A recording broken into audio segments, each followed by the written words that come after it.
And now it is. Here we go. Hey, welcome Hey. to Strategy and Solidarity Pod, the podcast. This is an act of revolutionary love, defiance, and a celebration of the things that bring us comfort, solace, and joy as we sit on this cold, cold planet alone together. I am Carlos Kareem. And I'm Theresa Logan. Isn't like global warming our problem right now, though? It's not that cold. Isn't the warmth the issue? It's climate change, I believe, is what's happening. We've moved to, and Primarily we're caused by rising temperatures in seawater. yes, yeah, and we're about to hit the from what the Weather Channel says, the coldest winter with most snow in quite some time. The Right. outside temperature right now of ouch is going to be continuing for a bit. It is very cold in Portland by Portland standards. By many other people's standards, 40 is 45 is not that cold. Yeah, no. If you live in Aren't a you from cold Colorado? place, You think this is cold? it's different levels of cold. There are different colds, right? Colorado, like you got to remember, like the area that I lived in is an arid, semi-arid desert. So it's cold, but it's like surface cold. It's on your skin, right? So you can get in your car, in your house, wherever, and you're warm. Wet cold. Yeah, this soaks in. Is in your bones. Like this is that cold that like you be walking around in your jacket comfortable. And this happened to me this morning. And what, like a block later, I had to button up the coat. I was just like, what in the God's name? Button up your coat in the winter? And then, well, I mean, I had on a heavy coat. I was like, okay, cool. And I was like walking, I was very comfortable. And, half of Portland walks around with like a windbreaker on in the winter. Like it doesn't get that cold. Yeah, nah. Except for like spring, it gets wild cold here in spring. But like, no, it was like it hit me like the wind hit me with that springtime cold. Wool coats. I had scarf, hat, mitten, glove, juegos sets that all matched. I had various numbers of them because it was just very, very cold all the time. I had to be outside. It was not Portland cold. Not just DC. No. One Chicago. No, DC cold is very different as well. Right? Because there you're in a swamp, and then why did you build a whole city on a swamp? That was a bad idea. But you know, it's crazy. Quite people. Like cold, and then all of a sudden you get like a tropical wind will come through, and it'll be like a hot breeze on a cold day. It's very confusing. Yeah. No, this outside right now, it's very much the opposite of that. You'll be walking around thinking, "Oh, this is fine," and then a breeze hits, and you're like, "Oh my God!" It's probably that's not okay. You see like MAGA and the National Guard running the streets. It's probably more. I have. You know what? It's been a minute since I've seen them here. I don't. They're still here. They're still here. I've heard horrible things they continue to do.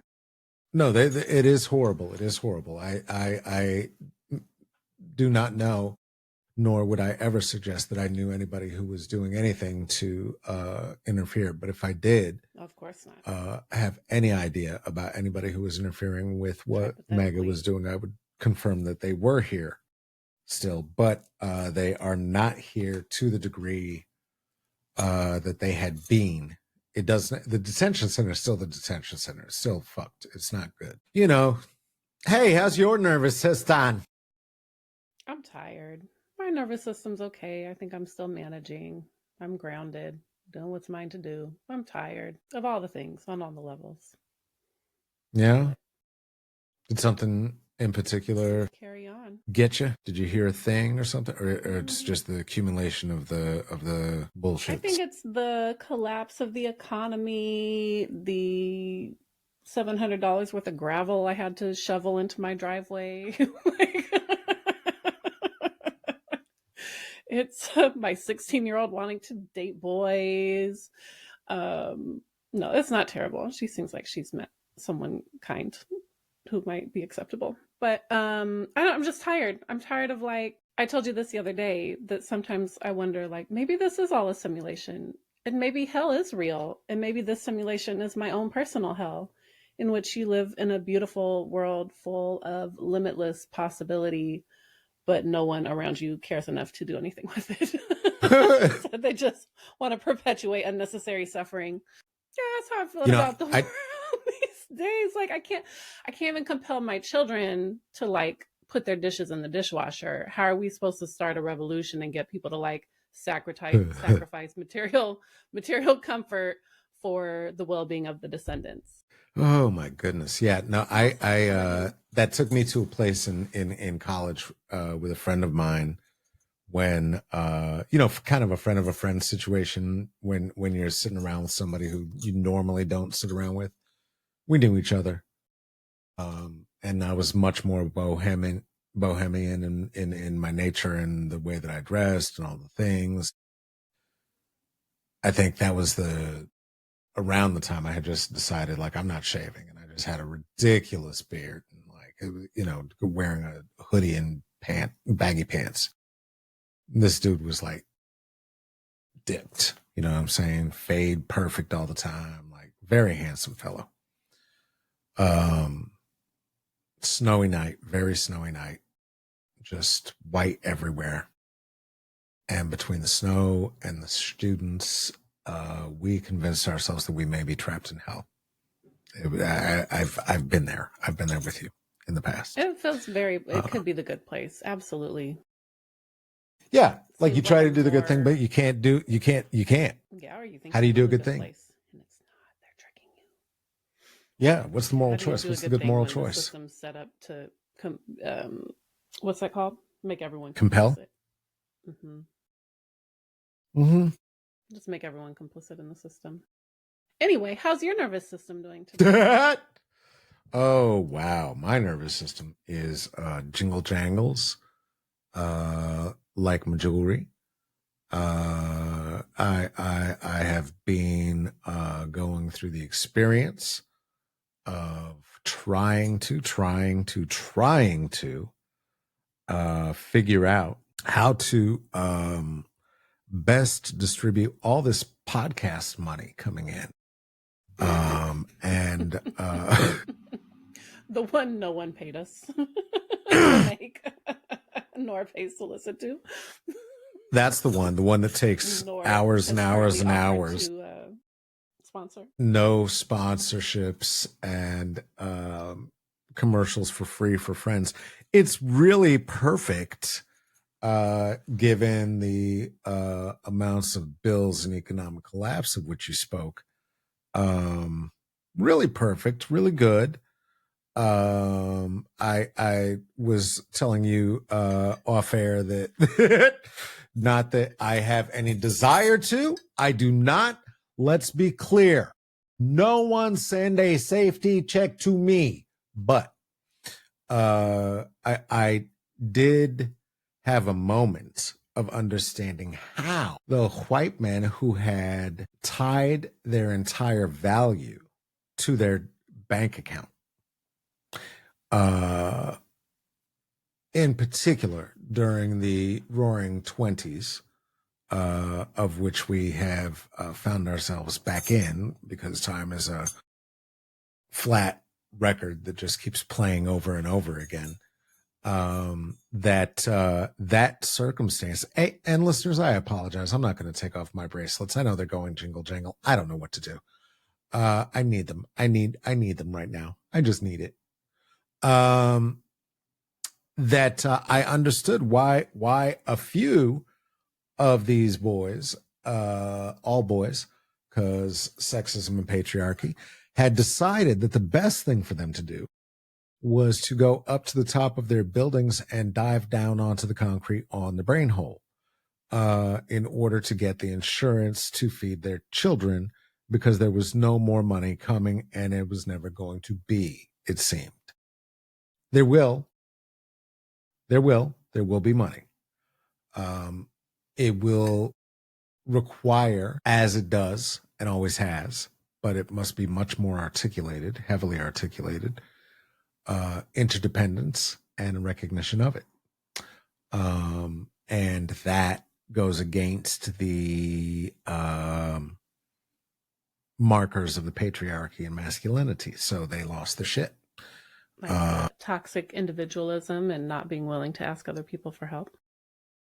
Hey, I got that. That's me. Well, we'll take a quick moment to give a shout out to every other consultant, self-employed person, small business owner out there who's trying to figure out how to survive this economy, because it is rough right now. And it is. I still it is. see It's bumpy. so many people peddling the same business advice they were peddling last year, 2 or 3 years ago. It's like, but we do not live in the same world anymore. That advice about marketing or this or that or whatever, it's like, nope. No, I don't think any of those are particularly viable strategies right now. And so I think it's just important to remember that it is not a personal failing in business, because it's not just you. Like, we're all living through this moment. Every single person I know who is a small business owner, an entrepreneur, a consultant, a self-employed person is struggling right now. And I think we have to remember that we are not alone. It's not a personal failure. It is a systemic collapse. And, you know, is taking it out on those of us with the least amount of protection first. Because, well, and as we talked about, right. And as we talked about before, right, like there were government assistance programs that were part of what had created the initial success of the first 4 of the 6 years of business. And that cannot be overlooked. Without the assistance that was coming in during COVID, right? And the unemployment assistance, both. Like, I don't know how I would have been eating. I love those early years. Yeah. I love to make a podcast. Right? That was the first time I did it. I did Smoke and Mirrors, like, well over 200 episodes. And, that's not how you make money. Just to be clear, you know what I mean? For listeners, viewers, whatever. Are you trying to talk us out of continuing to do this podcast? No. It's my thing. It's my jam. It's my thing. I love it, right? Because it is about creating that community, right? And creating that relationship. It is not much like it's not the money route, right? It's the way to share what we do. It's the way to connect with each other. It's the way to share with our community, build our community, meet people in person, have them meet us over in the app, and we don't have some good conversations.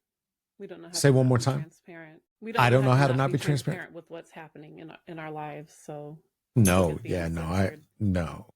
Yeah, why? But why? Why would we do that? Why would we do that? Because not everybody needs to know every thought that goes through your brain. Well, they must. No. It is not every thought. No. But it is because it does tie into what we're talking about a bit today, right? Again, this whole thing of realizing that.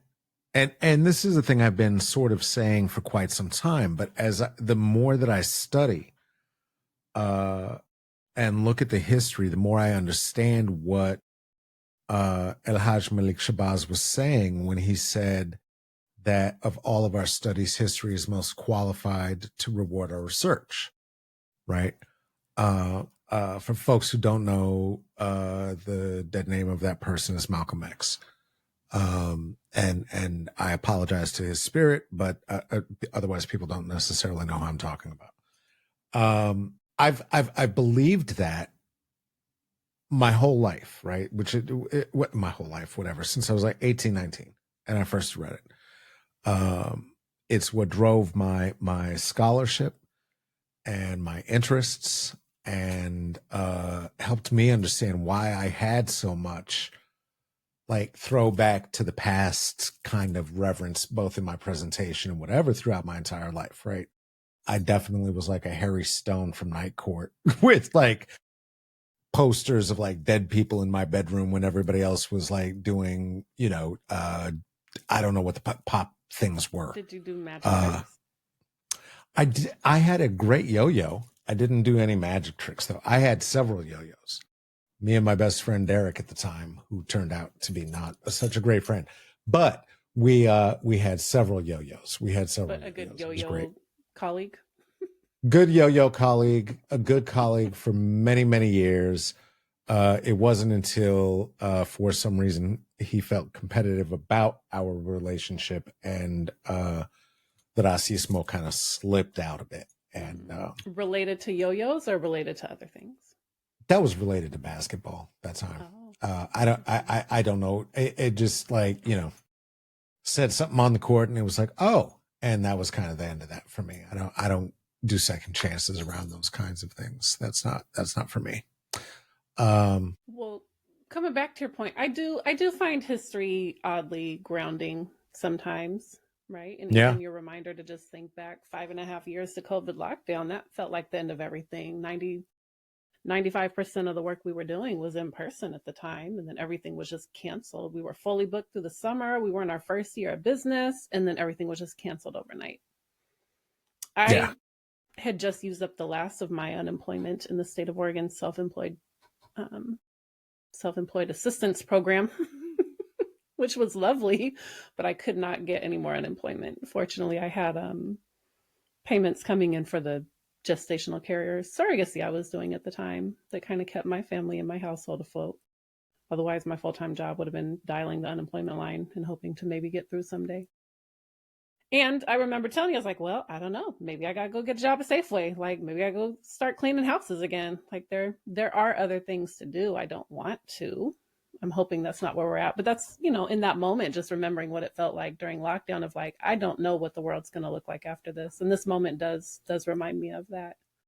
Yeah. Oh, yeah. It's just so uncertain. It feels like uncharted ground. But remembering that in the very recent past, we have survived radical shocks to the system.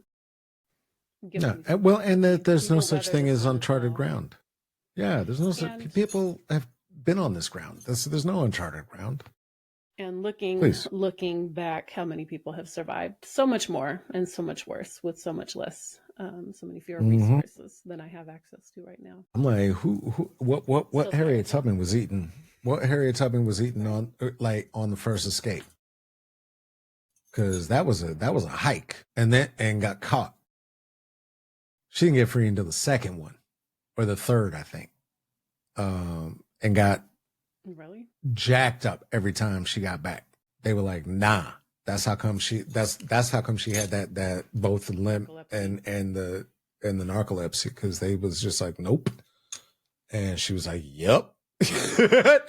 And yeah, amazing. I mean, people, and I'm a people,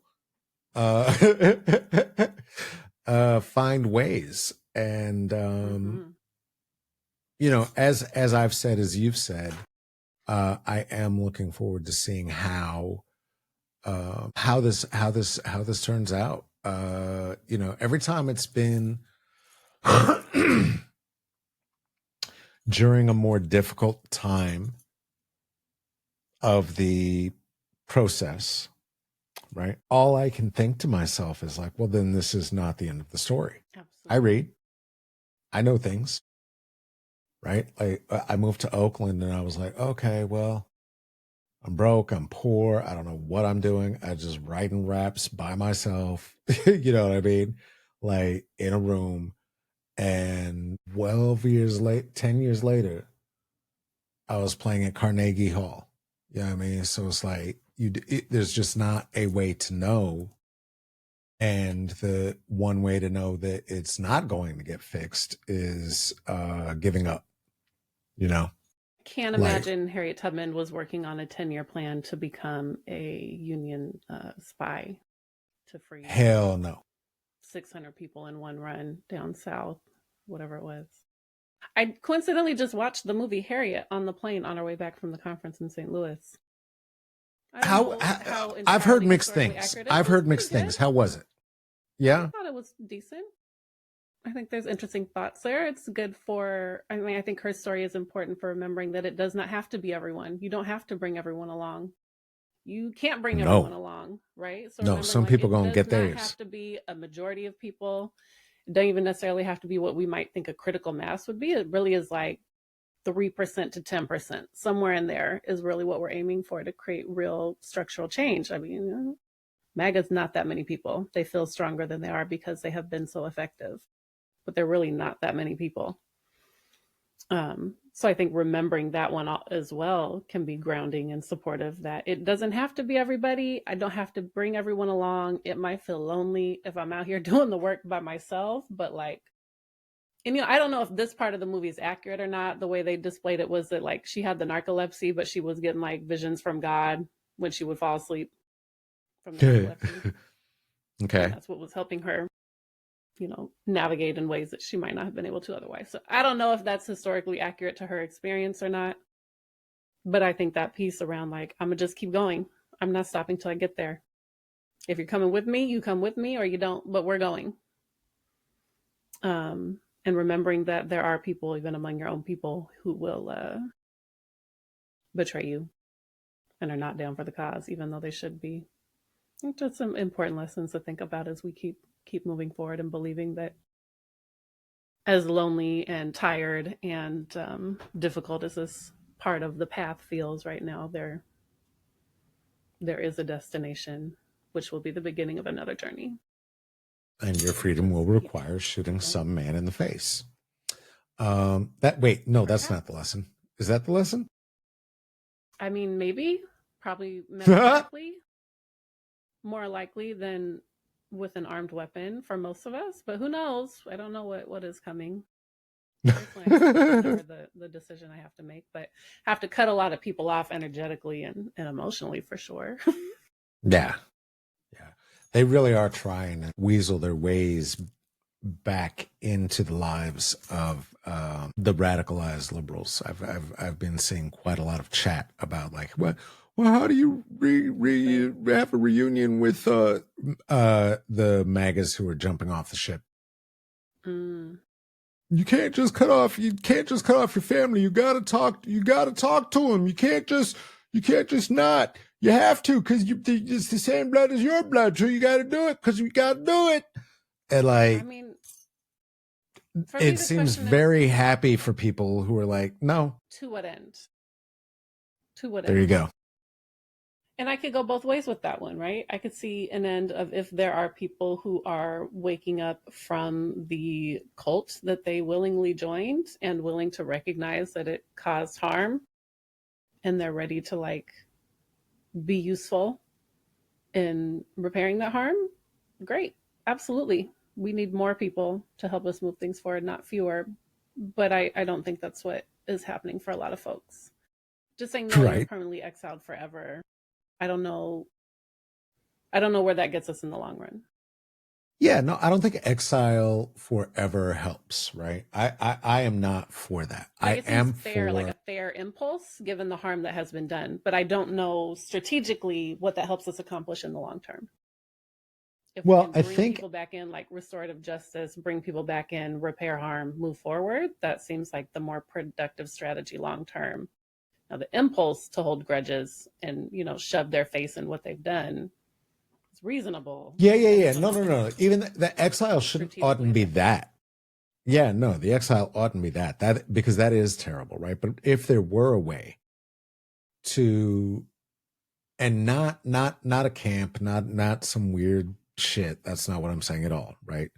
But to end the exile, or as people are trying to return, to be very clear about what is necessary and called for there to be reparation, right? And that, okay, I need to know that you are not only committed to moving off of your fascistic platform and the racism and the misogyny and the fake homophobia, but that you got to fight.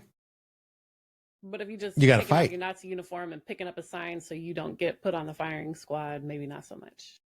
Yeah, that ain't it. You you pick up a The last one, baton you take it off your and get uniform to the and- other side. Get at him. Get at him. And you bring me 5 scalps, metaphorically, and we'll talk. And we'll talk. It's a metaphor. Well, I just had a Tarantino fantasy in my head for a second. I was like, well, how do you decide that a Nazi's allowed back after what they've done? And I remember that character, and it was just gross and manny and whatever, but was telling his Nazi killing team, like, well, I need so many Nazi scalps to diddle, right? They were horrific.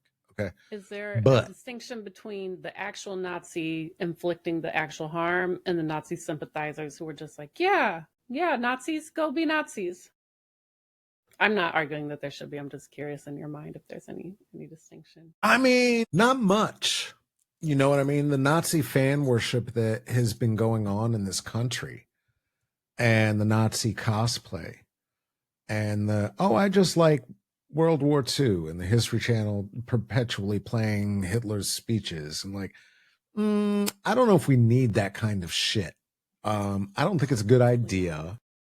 I don't think collecting war things is a good idea. And that nut job, the billionaire who has all of the original Nazi memorabilia, the one who bought himself a Supreme Court justice, a black one. Just displaying weird Nazi shit all over your house is not the move. I don't know. I'm not for it. No, I'm not for it. I'm not for it. I'm not for when it. You say I'm weird against Nazi it. shit, I'm against it. Are we talking about actual, literal Nazi Germany paraphernalia? Or are we talking about MAGA hats and Trump signs? We're talking about, in that case, literal Nazi paraphernalia. In the U.S., I will say that is hats and Trump signs. Like, no. Mm-mm. If you ain't burning that shit and you ain't actually then, I better see a flag. I better see you on the march. I better see your money going to some shit. You know what I'm saying? I better not hear no foulness coming out of you again. Seems kind of unlikely. Well, it is unlikely. Yeah. I'm not saying it's likely, right? But I do have room in my heart for people who want to do repair, right? And it's happened more than once in my life, right? Where people who have done very serious damage have shown up repeatedly, nope, we're going to talk. I'm sorry. We got to talk.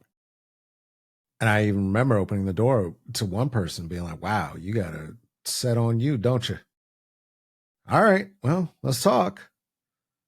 And the way that they were able to take account was something that then required me to re-examine my boundary, right? And find ways to okay, well, we can test it, we can try it, right? And we'll see what's happening. And to this day, we're still people. You know what I mean? And that was 20 odd years ago. So, and I was not a healed person.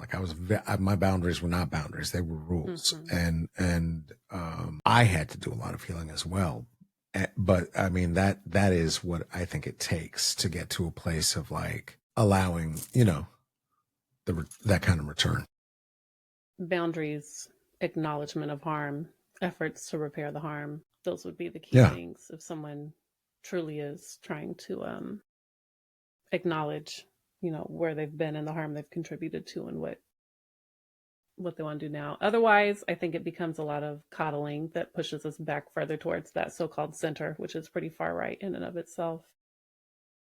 It's well, let's there hasn't been a center in this country in a while. Then there's just more coddling of whiteness. Let's not push them away. Let's hear them out. Let's give them all the space and thoughtfulness and consideration that they have been unwilling to give anyone else. That's just more codependency. Yeah. And that's very much that Bill Maher positionality of oh, stop it, liberals. And it's fair question. And unfortunately, yeah.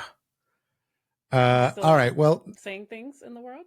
Well, he's saying things. He's making rules. He doesn't have boundaries, and he's a nut job. He's no good. But we know where he came from, and we have. I know that we have some talk that we wanted to get to today. There was a participant in. I know the word. Please don't correct me. So nobody like right or like I know. Okay, it's more fun. I'm gonna say it again. It takes so long Just to deal. explain it when you could have just said it. I know. The standard I like it. pronunciation No. and finish your Nope. thought. Nope. So we had a participant in the it wasn't a workshop. What were we doing? Was it a workshop? Where were we? Transformation story time? Is that what we were doing? Oh, yes. We were sharing stories. And they were talking about creating parallel lives, right? And that is the first time that I had heard that building a new parallel system systems in parallel with the old system. You don't have to tear down the first one before you build the new one. Which for me was the first articulation of a frame that I had known about forever and lived in for most of my life. But to think of it in terms of the intentionality with which it was spoken,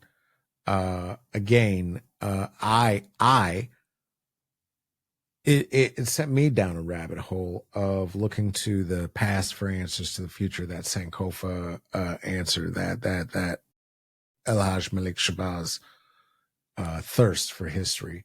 And I found out some things. And I think that we should take a break and then come back, and I'll tell you all about those things, and we'll talk about them.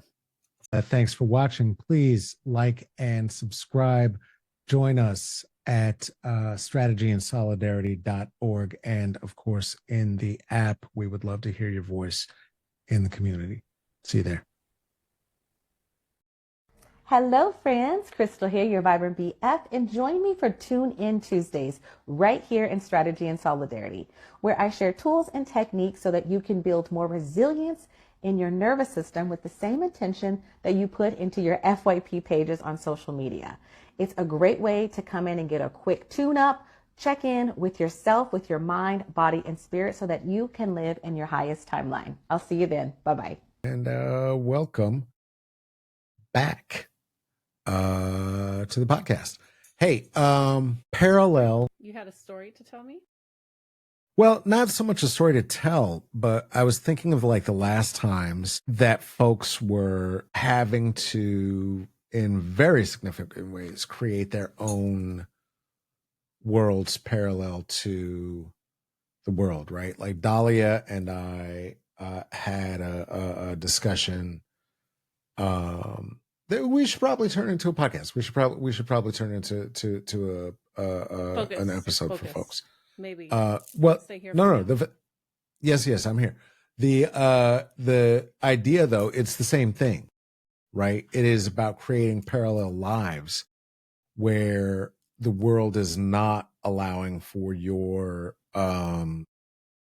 prosperity and for nourishing you spiritually and energetically, right?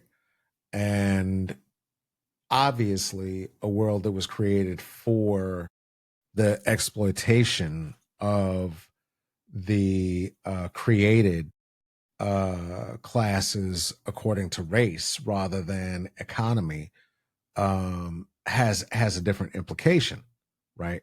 But that is the implication of the United States that also forced Africans, Native folks, the descendants thereof during the exploitations and after colonialism to create their own pathways, right? To create their own systems of economy, to create their own systems of support, spiritual guidance, education, what have you, right? And one of those times, and you and I had talked about it, and I was kind of referencing it earlier, it was the Great Depression, right? What did you hear about the Great Depression in school or that you studied or whatever? What was the circumstances in Sitges, as you know or understand? I'm not sure how much we learned in school. I definitely read Grapes of Wrath, but not in school. Like I grabbed it off my mom's bookshelf and read it sometime. Economic collapse, Black Tuesday, stock market people killed themselves, the stock market collapsed, there was a run on the banks. What was dude's name in It's a Wonderful Life? He saved the savings and loan by getting people to only take what they needed. George Bailey saved the savings and loan by getting people to only take what they needed. Otherwise, Mr. Potter would have bought it up, as he and his cohort did probably in the rest of the country at the time, and sent everyone into houselessness, dispossession of the land they had settled, and poverty and desolation. They were burning food crops rather than allowing people to eat them, if I recall, and a great migration of white settlers from like the Midwest to the West Coast took place during the Dust Bowl era. Is that right? I believe so. Yeah. Okay. Yeah. So, yeah, we're talking about like the end of the Roaring '20s, right? The Roaring '20s being the Gilded Age, the Gilded Age being a disgusting display of wealth that was happening in this country. Bling era? So much worse than that, similar to what is happening in the White House right now. The like Vanderbilt, literal, right yes. Yeah, no, literal. The Vanderbilts had built the Vanderpool. I can't remember what Anderson Cooper's Vanderbilt. Thank you. Had built the largest property in New York. It took up multiples of blocks. It was 57 rooms, multiple floors. It had a ballroom that was, I believe, 6 stories high and could hold up to 250 people, which is not an enormous number of people to hold in a ballroom, but the ballroom was in their house. Which was also covered in gold. It was made to look Parisian. They were all carved from stone and had very, very fancy like wood and all that stuff in it. And oh, very much. They were competing with the Rockefellers and the Carnegies. And meanwhile, the rest of New York was just suffering. Living in abject poverty. Just abject poverty, working for one of these 3 families, right? Because again, we live in a country that is built on the idea of where do I get my free labor, or my cheap labor, right? So they're all split up like this, and obviously, I hope, I don't know how we feel or know what we know about the segregation that was going on. They were not hiring black folks. So black folks were having to create their own economies and figure out what to do. The Great Migration, as you spoke of, was not just white folks. Black folks were also moving up from the South and were coming over to not the West Coast. In their case, they were just going straight up north. There was a call. That was the same time? That was the same era. Mm-hmm. Yep. And there was a call for folks to go up to New York and specifically to Harlem. Because what had happened was that in 1900, there was a riot on the west side of Harlem, a race riot. And that's just a way to say white people decided they were going to burn some shit down. So they burnt down all the places the black people were living on the west side of Harlem. Folks are on the west side of New York, Manhattan. So folks moved over to the east side, created their own economy, called their relatives. The Great Migration took place, and it was the epicenter of black culture for a number of years after that, right? There were black folks from everywhere. Now, during that time, they created what became known as the Harlem Renaissance. So that was happening parallel and in tandem to the Great Depression. And black folks were actually thriving to great degree in the circumstances that they were living. It was very interesting how it all came to be and where the economy came from, but they did create an economy. What do you know about the Harlem Renaissance? Langston Hughes, Zora Neale Hurston, lots of beautiful, well-dressed Black people living their best lives in Harlem, even during times of intense segregation and racial violence. Poetry, Absolutely. art, sciences, humanities, Absolutely. blossoming of Absolutely. Black culture. Yeah, and the really the creation and sort of the articulation of what Black culture would come to be in the United States from that point forward. A lot of folks talk about like the struggles between the philosophies of W.B. Du Bois and Booker T. Washington during that time. That, I mean, listen, when folks disagree about the method to get to freedom, there's tension, right? That tension was also true in the arts and in the artists. It was true in the functioning of the entire city. But the questions about articulation of what it was going to be Black were still happening, right? Like that tension was creating beauty, as you talked about, in fashion, in the arts, and certainly in the intelligentsia. The intelligentsia had those disagreements, but where Zora Neale Hurston, for instance, was very actively trying to articulate the language that in the dialect that was used in the areas to which she spoke. Richard Wright, who became a mayor Baraka, took great offense to this idea, thinking that like, well, we don't have to debase ourselves and speak, in an African American dialect. There were artists who were very much about looking at light and shade and oil painting and what the history of it, and wanted nothing to do with the movement around creating African based arts or simply doing representations of life as a Black person in America. They didn't want to do that. They wanted to do the best bowl of fruit and do the best composition. And not unlike this moment in time, I think there was a lot of debate about if and what the future for Black people in the United States was or would be, right? There was a very strong movement at the time about going back to Africa and the founding of Liberia as a country resulting from that movement. It's not unlike the present moment of people like, I got to get out of here. Where is the future beyond the United States or Black people given the state of things right now?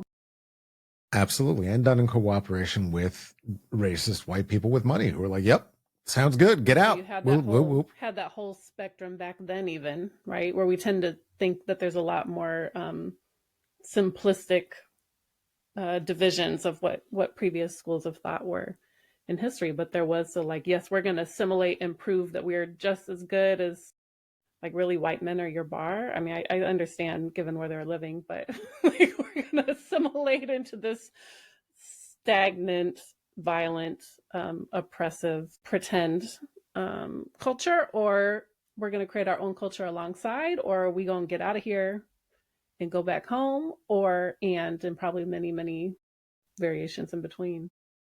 Yeah. And if you get 1.2 million people all doing that in an area of, less than 6 miles, less than 3 miles, they're going to have conversations about it, right? There's going to be tension. There's going to be conversations, and there's going to be creation, right? And trying to outcreate each other, right?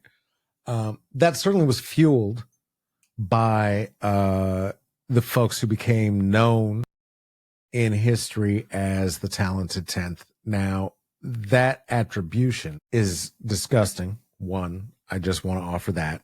The idea that 1/10 of a race and the idea that a race is separate from humanity is nonsense, right? At that time, the aspiration was to get out of abject poverty and exploitation. So the path that was visible was assimilation and aspiration. It was not that people were like, I want to be white. They were like, how do I not be shot by the cops? That wasn't the way necessarily, because that wasn't the problem, but that was very much what it was about, right? One of the things that I found fascinating in the research that I was doing, and I learned this from, because I don't want to, I got, again, like we did before, want to attribute where I am learning these things, because that is a great part of how we keep our histories. Michael Henry Adams and Peppermint. I don't know if it was in drag or if she's trans, and it doesn't really matter to me.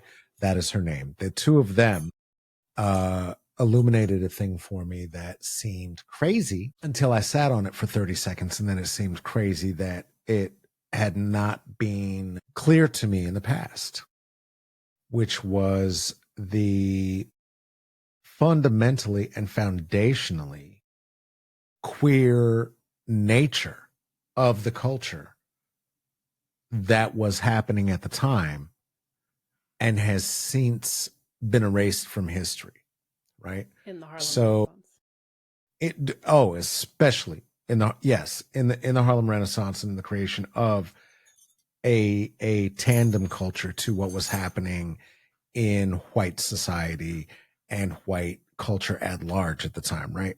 So while the Vanderbilts and others were trying to create an inside and outside of wealthy New York and rich New York and poor New York and the nouveau riche, and we're the ones with the money.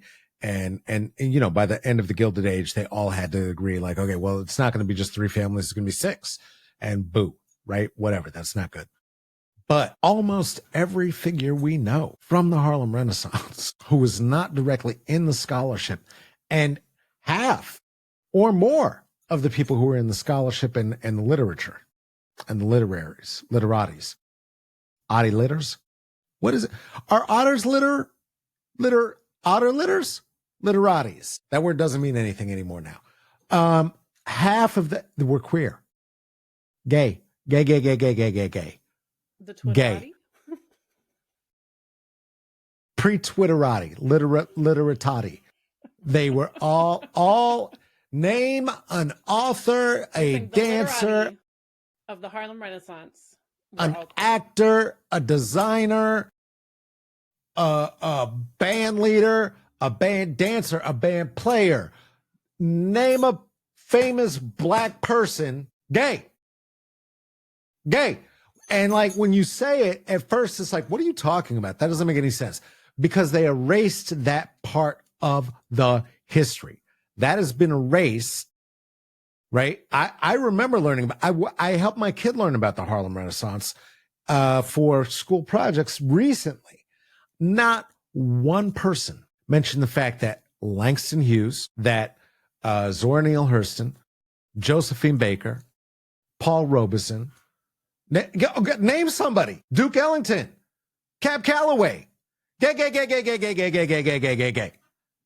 Bisexual, queer, gay, slopping all over each other, and which I love for them, and the fanciness. Go ahead, please. Wait. I don't know if these numbers are still accurate, but at one point they believed that about 10% of the population was gay. I feel like that's probably an underestimate, but if they were the talented 10th and about 10% of the population is queer, maybe they actually were the 10%.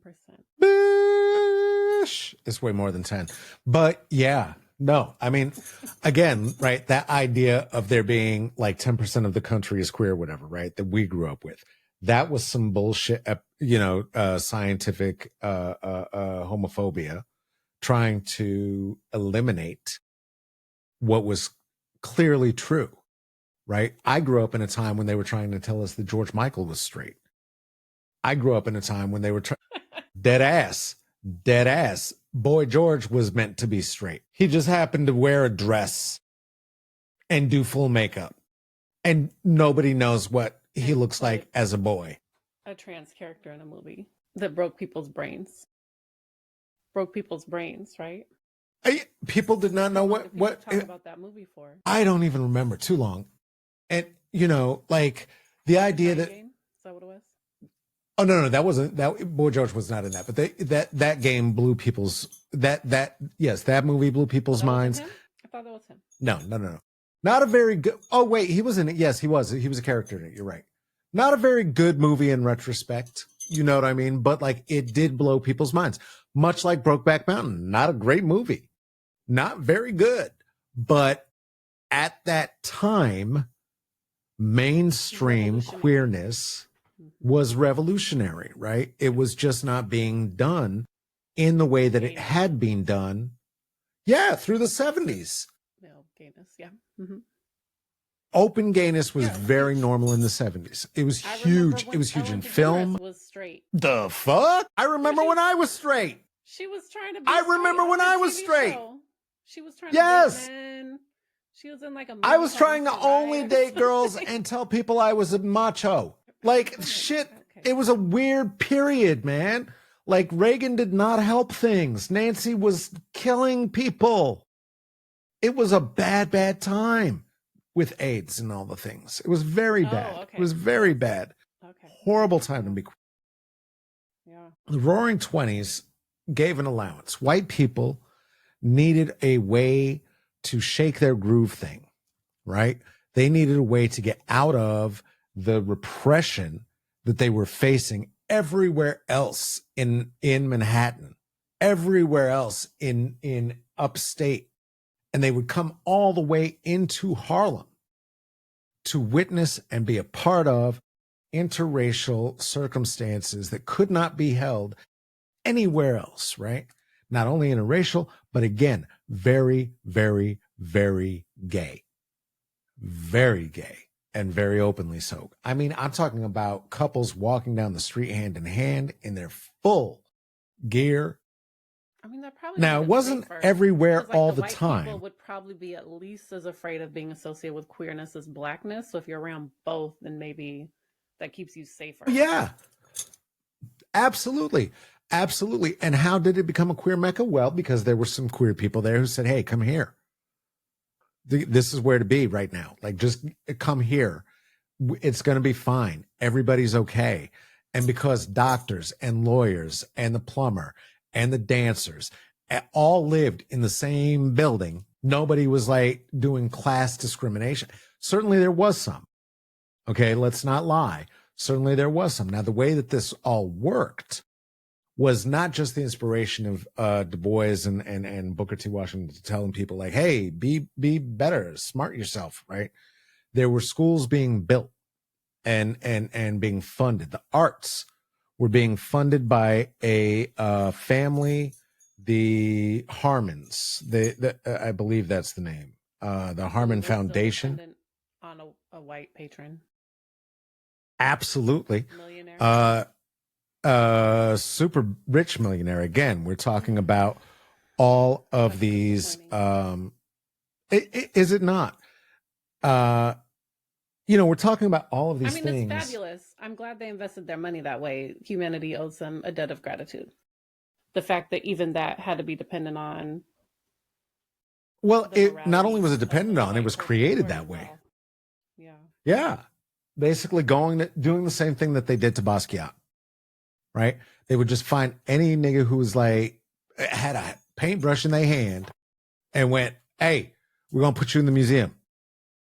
How about it? Go make 5 paintings. And then they would bully their friends into buying the work and writing about the work and put it on page 6 and tell everybody, because we're going to help people get out of poverty and we're going to make them self-sufficient artists and make them part of the culture. Right? And because that's what they not skilled artists in the first place. Many of them were, some of them were not. They did not care. Like they were doing what they were calling found art and going, oh yeah, this is brilliant, genius stuff, which is why I can just hear the people going, that was DEI. They didn't learn it. Exactly. Right. Yeah, exactly. And some of the artists who had been formally trained and had gone to France because of the relationship that was happening after World War I or stayed in France, right, to hone their talents and really learn from the masters and what have you were coming back and finding that the janitor was like now in the same gallery work that they were, right? Which was enormously frustrating for them, right? But for us, from the gaze of history, I'm like, yeah, please, thank you. I want all that. I want all that. I want all of that, right? There were two kinds of sculptors. There were the sculptors who were doing like what white people like, and then there were the sculptors who were doing the representations of African heads and busts, doing all of that sort of thing, right? I mean, they might have just been an artist and they were just working as a janitor because it's hard to make money as an artist. Many of them were. Many of them You were, don't have to be right? classically trained to be a quality artist. And I suspect My point exactly. Like bring it all, put it all on the wall, right? But the aspirationalism of the classically trained was, of course, like, well, they're not like me. I of needing to talk like I someone to be validated. I must be better than someone else in order for my work to be valid. Yeah. Yeah, and I'm trained in the way that the white people trained, and so it's the validest one, right? So that kind of tension also existed to the point of, while all of this was happening during the what was basically the double negative of living in Harlem for so many of these people, because they were queer and they were black, right? So you've got all of this, like, hey, you got to pick a lane, and they were like, no, right? Why? But in the United States, that was not the thing. And what we don't often see, and what I was not taught, is that there were what we still know as the masquerade balls and as the competitions and the drag balls and all of that. That was happening at that time. There was an annual Be Out Faggot Ball that was brought that was happening in Harlem. That's what the black folks called it, right? It was called the this is in 1915 to 1919. What? And 100 years ago? Yes. There were photos of They tried to twinks. teach us queer people only, trans people only started existing like 10 years ago. Girl, there were photos of twinks with abs, with a collar, wearing fur panties, being led by another one in a dress in 1915. I mean, there's just 15. no end to our arrogance and false sense of superiority, even chronologically. Apparently, we have some kind of chronological superiority complex where we think we're the best and the first and the original, which I think is just a function of human existence because of linear time. Yeah. Like, that was all happening over 100 years ago. And now people sitting here acting Over 100 years ago. because we're just humans doing human shit, which is kind of what we've always done. There's not that The much fact that we still difference. having discussions. Yeah. The fact that there's still any discussion about like light-skinned people and dark-skinned people within black communities, that was born of what was happening at the Cotton Club and the paper bag test that was happening there to make sure that nobody was darker than a paper bag. No black person in there could be that dark, and that white people would be comfortable coming in. And that's why it was the most successful club. That's why we still know the name of the club. You know what I mean?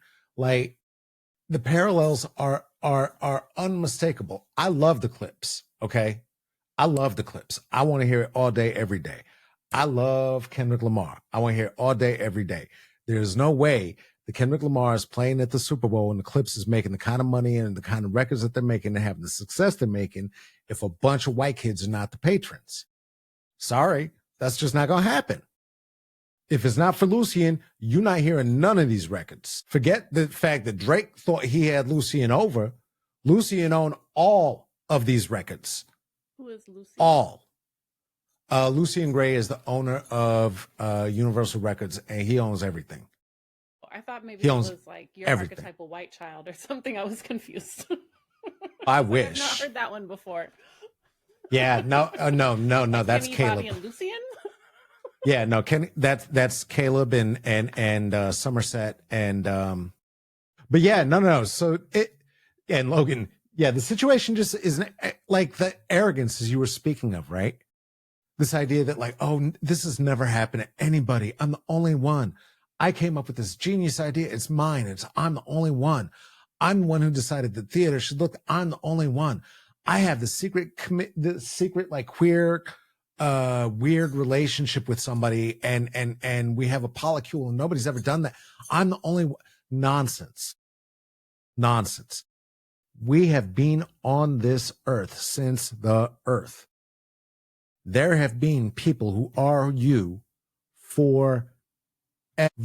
Before there was big fancy societies, there were other big fancy societies, and they were sissies running around having a good time in those societies too, and poor people, and rich people exploiting both of them. That's just what life is, and the nonsense that we pump out, the epigenocide, that again because of that dual identity, that okay, well, we want it, that happened particularly in the late 70s and into the 80s and in response to Reagan, right, of elevating Langston Hughes, elevating Zora Neale Hurston, elevating these talented 10th, calling them the talented 10th. Lena Horne, oh, they're so great, they're so wonderful. After he died.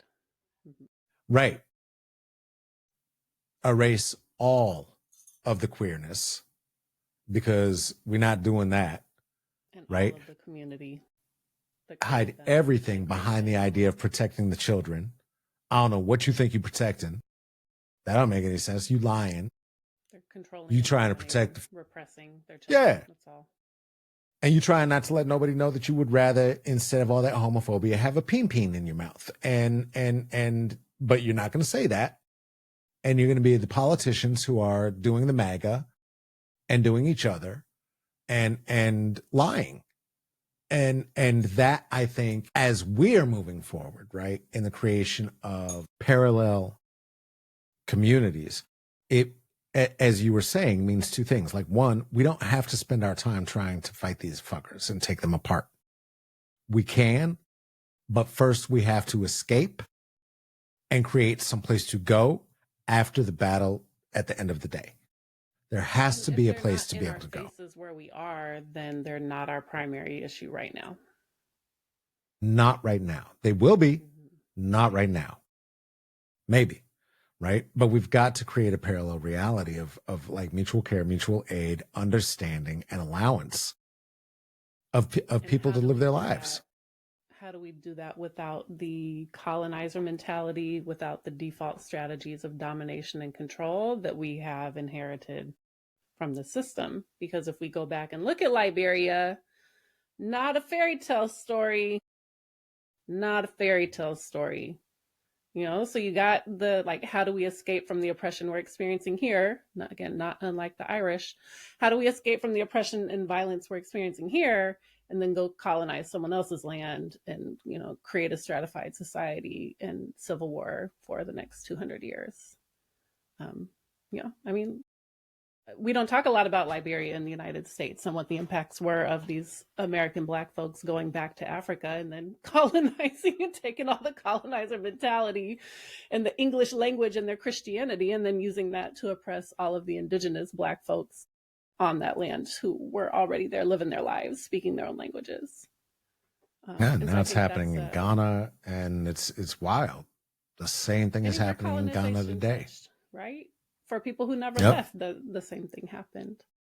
And so I think that we have to be cautious around those places of, like, really, what are the different strategies? What gives us some ability to protect ourselves without defaulting to the colonizer strategies of domination and control, and how we manage our relationships, how we manage collective decision making, whether you call that governance or, you know, co-op rules or, you know, whatever it is. Like, how do we really find a way to structure human life that is about collaboration and consent and mutually beneficial interdependence, and not just about colonization, control, domination, and exploitation. And I think it's much easier said than done because we don't have a lot of models we've been able to live and experience that are accessible to us now. I think there's lots of examples for indigenous culture, but just going and trying to appropriate those is also not the way.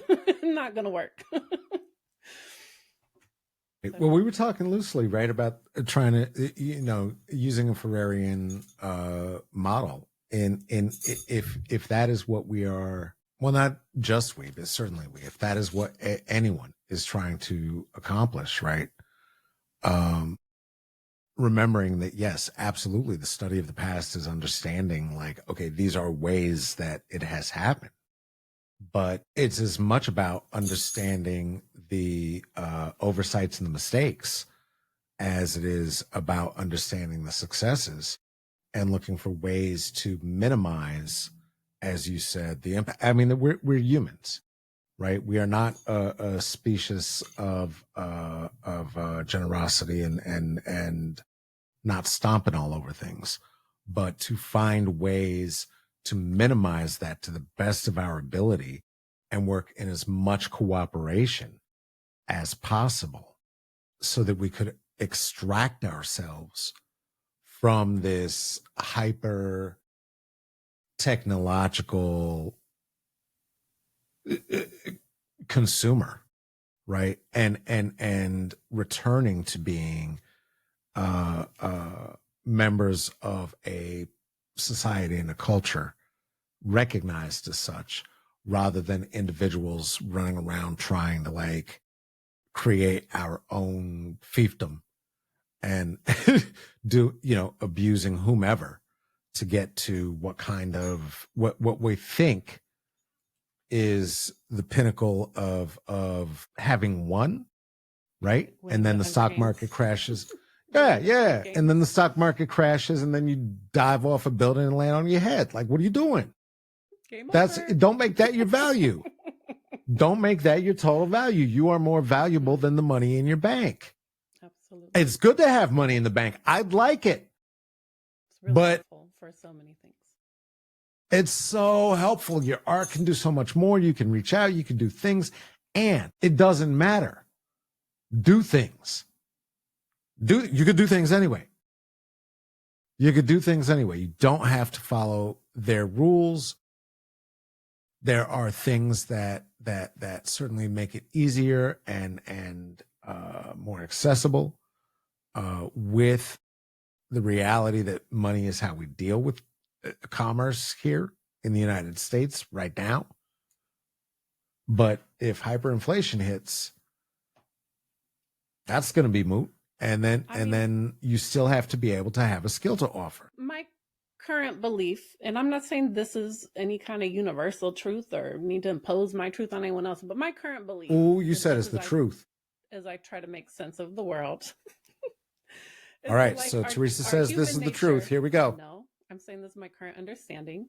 It likely will change and evolve. Brought to her from God in a nap. With me. From narcolepsy. Go ahead. It's literally not what I said. But is what people will hear no matter what I say. My current understanding or belief is that, human nature, our core essence is to come here to be forces of creation, right? That we're here to be co-creators with life because we have such an incredible capacity to create and innovate and adapt and change. And it's like our superpower and our Achilles heel in some ways. And then the difficult truth of material reality is that you can create a whole lot more if other people are creating with you. And some people felt like they found a hack that it's a lot easier to do that big creation of on like monumental scale if you can just coerce other people into giving you their life force instead of collaboratively trying to work together, because group projects are terrible. And so people are like, I'm not doing a group project, I'm just going to make you. And then now we have capitalism. Late stage capitalism. So try to get back to if our innate essence is to be a creative force in the world, like how do we detach ourselves from being coerced into building using that creative force for other people, towards other people's ends, because we've been taught that we're just supposed to be a cog in the machine instead of our own creative force. And I think what you've been sharing is that freedom that was created, that liberation that was created in the Harlem Renaissance, where people got to be their full selves and create and leave a legacy for generations to come. They didn't have to tear down the entire system or wait for everything to be perfect before they could start. They just created because that's what they came here to do. And I think we have that opportunity now. It's not easy. There's no guarantee it's safe or will be lasting, but like freedom is free as you want to be at any moment. If you just choose, to come here and do and be and create what you came here to create, despite all of the propaganda and lies telling you that you can't or you shouldn't or it's not safe. It might not be safe, but who cares? Like, you don't die anyway. Like, you might as well go out in a blaze of glory. That's what you came here to do. My goodness. If our listeners had any idea of the path that it's taken you to get to a place of that existential do what you got to do anyway, because we're all gonna die. And it's true. Like, I mean, that's the thing, is that, and I think we forget this, right? That we all believe there's some path, loosely, vaguely and vainly, some path toward eternity and eternal life, and you have forever, and it's fine. And nope, that is not true. We're all on the moving sidewalk. It's going one direction. Nobody's getting out alive. So, we're here. The most of it while you can. We're here.